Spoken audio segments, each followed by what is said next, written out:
So folks, there you go, Michael the living poet. I'm still living. How's that? I'm going to make myself a cup of tea while I talk to you. You see where I am? I'm actually in my house. I want to show you properly, folks. You can see my little house. It's a little van, right? It's a little van. I made it. It's got no windows in it. I did that purposely. I've got a bed, a solar fridge, the solar panels, my music. That's how I live anyway. I'm a busker. For those of you who don't know me, I've been a busker in Australia for many, many years, probably 20 years, since Steve Irwin died nearly. So, a bit before that. So, I'm a wandering swagman poet. And what I see is things changing very rapidly, and I've been warning people for 20 years about stuff coming. So I got myself a little Subaru car, 4-wheel drive thing, and got myself a motorbike and made a trailer. Been making a trailer the last few days, a week or so. So what I'm doing is I've moved out of the trailer because I think it's time to move before the rest of the things get locked in, and it's time to move my arse and back up the car. There's another emergency kit there and another up the back, and that emergency kit goes on the bike. So if I need to get out of the car and go somewhere, I can use that kit and go on the bike. So I have an option. I was an ex-soldier, folks, so I still think like a soldier. And I used to wonder about the conquerors coming. What if the conquerors come? What would you do if the conquerors come? Would you get a rifle and learn to shoot? Put a booby trap in your Commodore boot. That's what you do if the buggers come. You can count on me if your conquerors come. Because I remember what our diggers done. They stood together and fought as one. We live in the freedom our Anzacs won. So I still don't, I don't be complacent. And I worry about my future and my children's future, even if I don't have a lot to do with them at the moment. I worry about their future and grandchildren. So, you know, I'm prepared in all sorts of ways.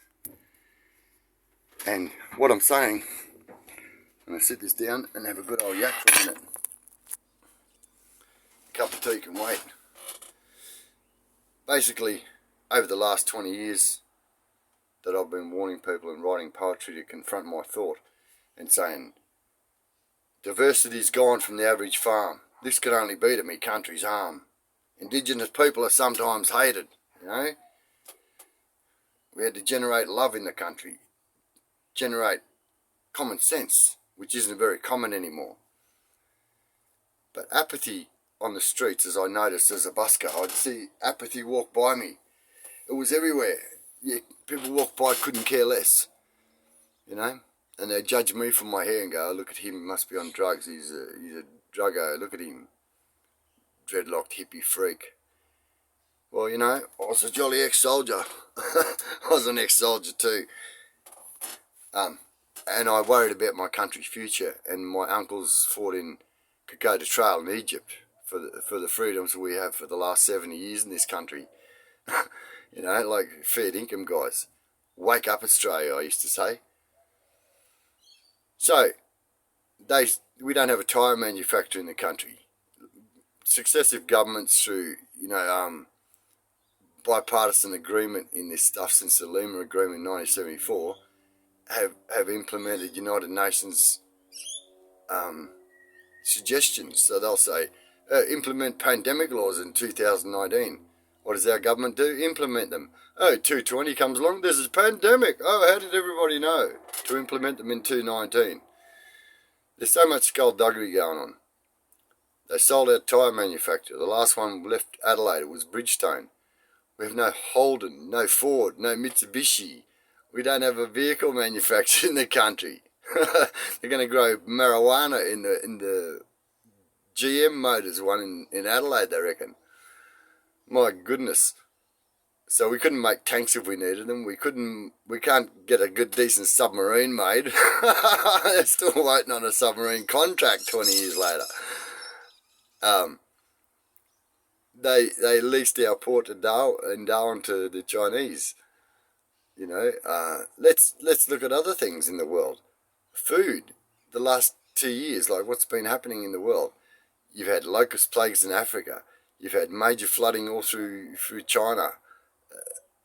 They've imported the most meat ever from America. Some phenomenal amount since the swine flu killed all the pigs. Russia stopped exporting wheat, and so did the Ukraine, because they didn't have enough to export, and they're the world's biggest exporter of wheat. South America and Brazil and that stopped exporting soya beans, and that's where your baked beans come from, because they didn't have enough and they had floods and stuff. All the corn crops in America were decimated in the cold, and now Australia's got mice plagues. And I predicted these mice plagues last year. I said to everybody, the conditions are right. We had them in the 90s, I remember. I remember them all through South Australia. The millions of mice under a sheet of tin out on the farm. They destroyed everything. And here we are, 2021, with the worst mice plague in the world ever history, rolling through New South Wales, killing, whatever it comes across, it just gobbles. And they're pissing, piddling, pooping on everything. And you can't touch or use anything after because it stinks. You wouldn't want to put your lips near it. So, fair income, guys. Like, I warned everybody, I told everybody this stuff. Come on. Stop being complacent. And I used to say to people, what happens just before an empire's demise, like the Incas, the Aztecs, whatever? It was really apparent in history that the affluence had got so great, or they were so good, they got to the place where they could commission arts, and let's commission the sculpture, and let's get them to paint this and do that, and build a Sistine Chapel. And that's when things demise happened, after they got too affluent and too up themselves. And I used to look at my country and go, you become the greedy white pigs of the Pacific. All the other countries around you've been there for hundreds of years, plodding along doing their thing. You've come in, ripped up the ground, chopped up the dirt, killed all the trees, buggered up the rivers. If I was somewhere, a neighbour, I'd look and go, you're the greedy white pigs of the Pacific. That's what you done, mate. That's what we did. And we're still doing it. It's pathetic. It's appalling. And everybody just sticks their hand out for more and wants more of this and more of that. Instead of tightening their belt for a few years and sorting it out. It's like Aboriginal affairs. They could have sorted that way back. I remember in the 80s, late 80s, late 80s, Groote Island, a delegation went to Brisbane. Robert Tickner was the Minister for Aboriginal Affairs. He said it could cost $1 billion to fix the Aboriginal housing problem in this country. Menzies started that program in 1957 and gave them a tin hut, a ration station with louvered slots in it, out in the desert. Who's going to live in that? They've never been adequate. They've never gave them equal rights since the vote in 1969 or whenever they got it, the referendum in 67. Aboriginal people have never had a fair go. They've only had the vote for 40 years. Wake up, people. There's so many things. So I just go, successive governments who talk rhetoric and do nothing. And once they get in there since 1974, they've been told, you can't do anything. Like Peter Garrett, what can you do, mate? All your songs and your bullshit and it didn't do anything. You sold out the backroom party politics. And Pauline Hanson, how can you be worth the money you're worth now? Have you sold your soul? I'd like to know. I said to you at Parliament House at the barbecue, you should have stayed in the House of Representatives, because you were the only one that ever came along that could support. We knew then we could support a third major political party in this country. And Howard and Beazley crucified you. You idiot, Hanson. You idiot. Anyway, you were our hope that we lost, even if I didn't agree with everything you said. It's appalling, and you know, I wish I had a GoFundMe. I wish I had some support along my way for the last 20 years. I wish people had heard what I'd had to say and go, come on, poet, let's do it. Let's spread the message. Let's get them on board. But now here we are 20 years later. The pandemic's hit. It was all about control. It always has been. They had that control 20 years ago. Anyway, all I'm saying is wake up, folks. Get with the program. None of this is about your health or well-being or your financial status. It's about you having nothing and you being under their control completely. And not even being a human. You be part AI, part of the cloud.